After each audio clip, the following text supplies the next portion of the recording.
Today we're making a 2-layer flower bow using the BowGenius bow maker. Your BowGenius bow maker should be set up in this configuration. We will also be using the smaller cones as well, doing the smaller inside flower here. You'll be needing upholstery weight thread, once again the pre-tied knot, the loop at the end, an extra needle, pair of scissors, a clip, as well as a glue gun. For the larger flower, you'll be needing 96 inches of 3/8 inch ribbon, which I have here in the salmon color. And then for the smaller flower, we'll be using about 52 inches of 3/8 inch ribbon here. And then for this nose, what we've done is used a 24 inch length of 3/8 inch white here as well.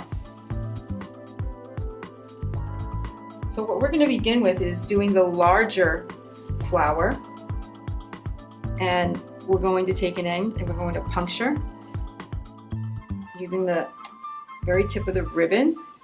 And it doesn't really matter where you start as long as you continue the rotation in one direction and you continue with the figure 8 and how you're going to puncture the ribbon. So once again, the top side is on the bottom.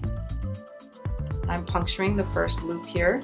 I'm going diagonally across, going consistently in the same direction to make this a consistent looking flower bow. Then I'm going to move it over again, going over each individual prong, okay, but making sure that I'm moving everything in the same direction and puncturing my ribbon, leaving the bottom side up. And we're going to do this all the way till all the prongs are filled.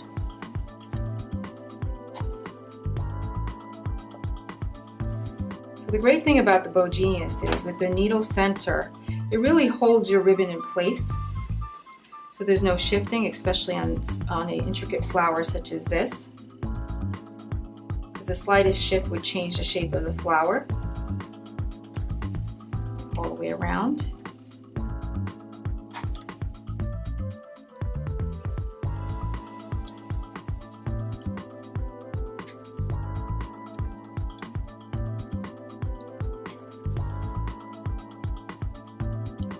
Makes all my petals or my ribbon petals the same length.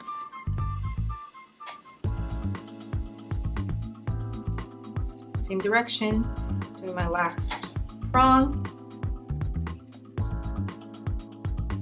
and here we are.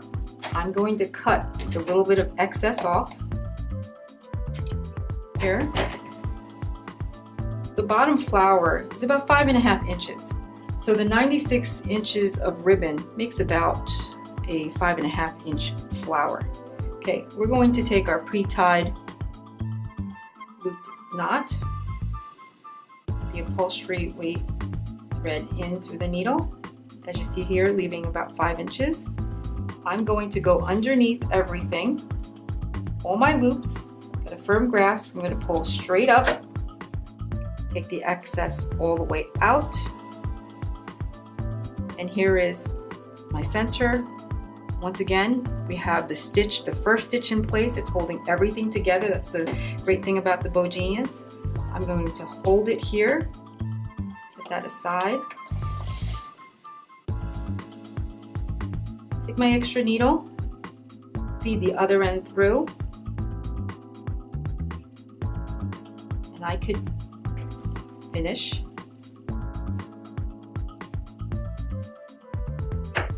by sewing a top stitch. Sure that I blocked all my loops under.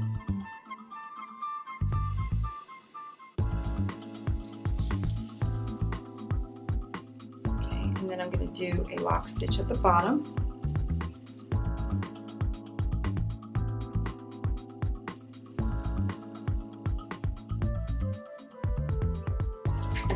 excess off. And there is my bottom layer for my bow. I'm going to set this aside. And the smaller set of combs, to do the smaller bow, you would do the same exact thing as we did with the large. This would snap in place.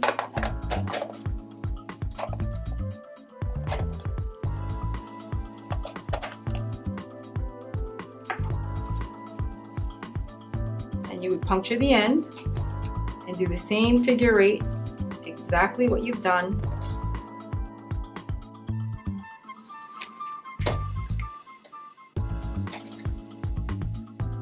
with the larger one.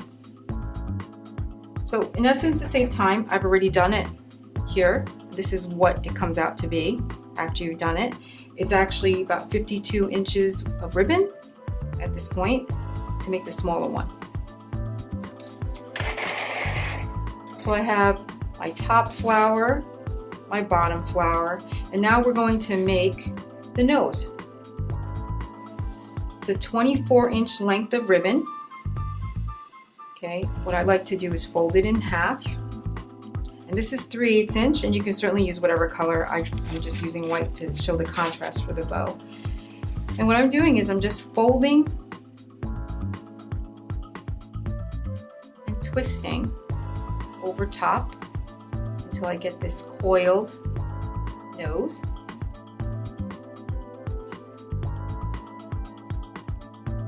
I'm using 24 inches of ribbon because I do want a sizable center nose for my flower bow.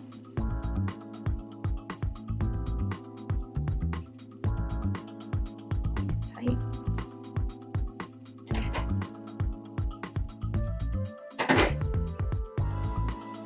To finish, a little dot of glue.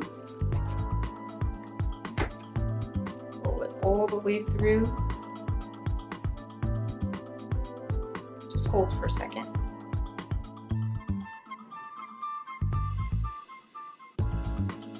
You see, I have my nose. We have the center of the smaller flower. I'm going to put a dot of glue here. Put my center nose in place. Hold it for a second. You see the small.